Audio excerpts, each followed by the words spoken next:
Mornings. Originally written by dabi-writes.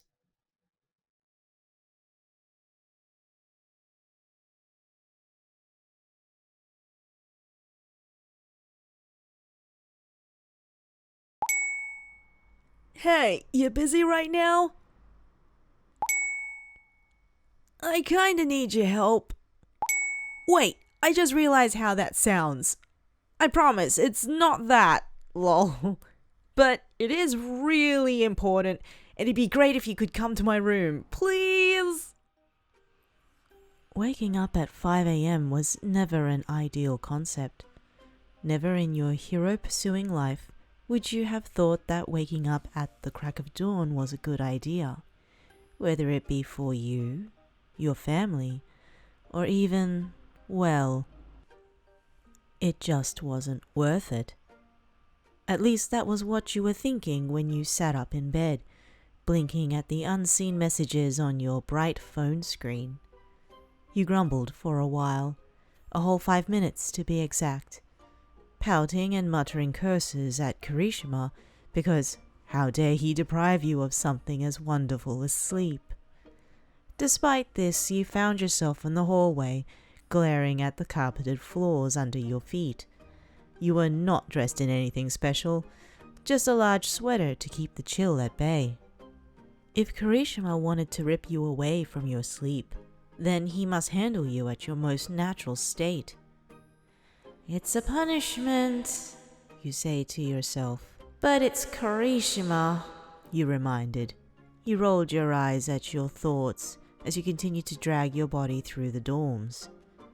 You finally arrived at your destination, standing in front of the ugly cream-colored yellow door that stared back at you almost challengingly, mockingly.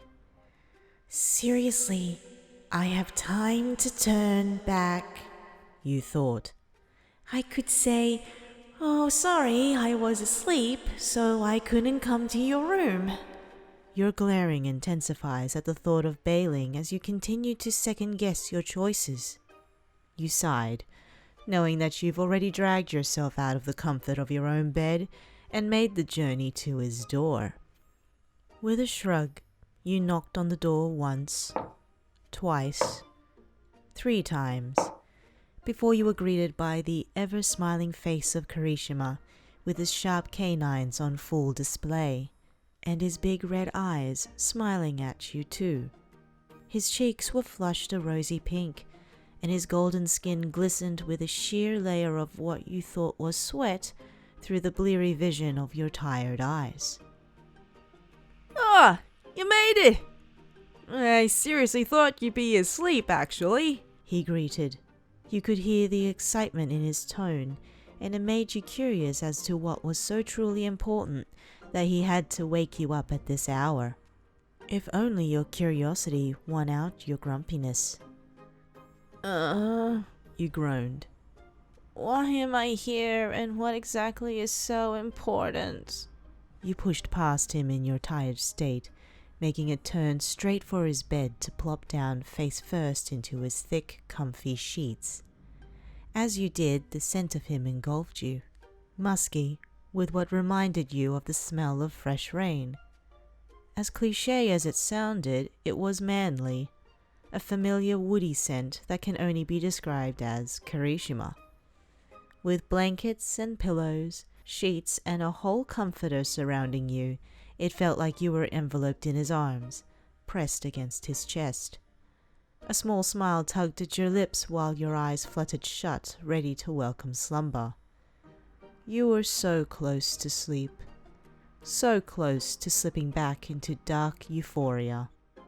Ah, come on, I didn't call you over to fall asleep. You vaguely heard him whine. Your heart skipped a little, imagining the pout he probably pulled on his face. You sighed with a mixture of sleepy disappointment and grumpiness, but that didn't stop you from sitting up from his bed. You rubbed your eyes of what sleep was left and turned your attention back to Kirishima. A yawn escaped your lips before you grumbled in response. Then why am I here? There was no response. You shifted on the bed, forcing your eyes to flutter open, only to be met with Kirishima's piercing red ones. You felt your heart jump inside your chest. There was a soft smile on his face. He didn't move. He couldn't help but stare.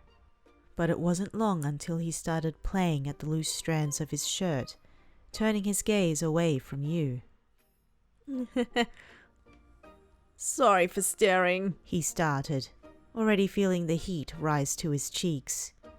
You're just so cute. There was a silence between the two of you. He couldn't help but think that he may had said or did something wrong, waking you up at this ungodly hour. Kirishima, you spoke through your lethargic state. I love you. I really do. But if you don't tell me why the hell I came here at 5 a.m., then I'm going to Exercise! You froze. Exercise for what? Like jogging? No, you see, the thing is I've kind of lost motivation recently to continue my daily routines. So I called you to help me, get me back into it. After the words left his mouth, he could feel the growing blush spread across his face.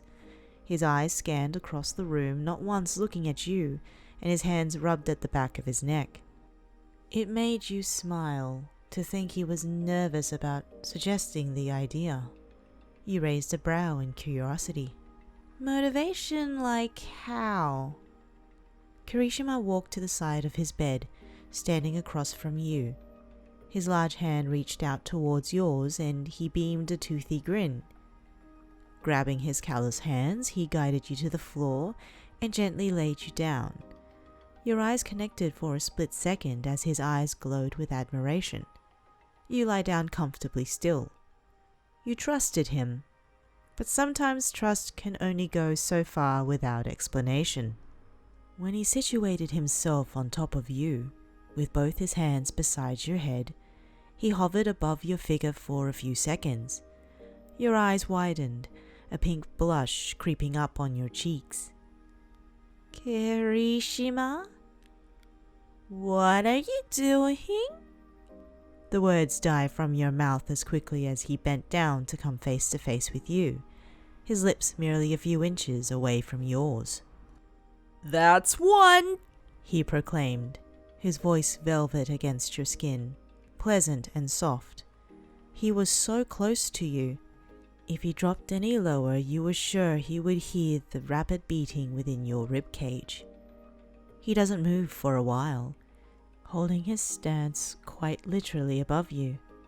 His intense stare doesn't leave yours, and you wished you could hold it, but the closeness of your bodies only made it more difficult. You let out a shaky breath. One. What? That's one, He spoke slowly. That means one kiss. Did you just hear that correctly? Your face felt like it was on fire. A deep blush spread to your ears that could make Kirishima's hair jealous. God, did he really just say that? And so confidently? You wanted to respond, but the words choked in your throat, and you were gaping like a clueless fish. Noticing the shock in your eyes, Kirishima was fast to retreat, yet he still held his body above yours. That's only if you want to, of course. I don't want to force you into anything, I just thought that... You leaned forward and placed a small fleeting kiss on his lips, cutting him short. His consideration for you earlier was an adorable sight, but seeing his own want to include you in his daily routines made you think otherwise about your earlier lethargic notions. Giggles were exchanged with small brief glances and smiles. You were both having a good time. It was at the 78th push-up, at the 78th kiss, that you realized maybe mornings weren't all that bad after all.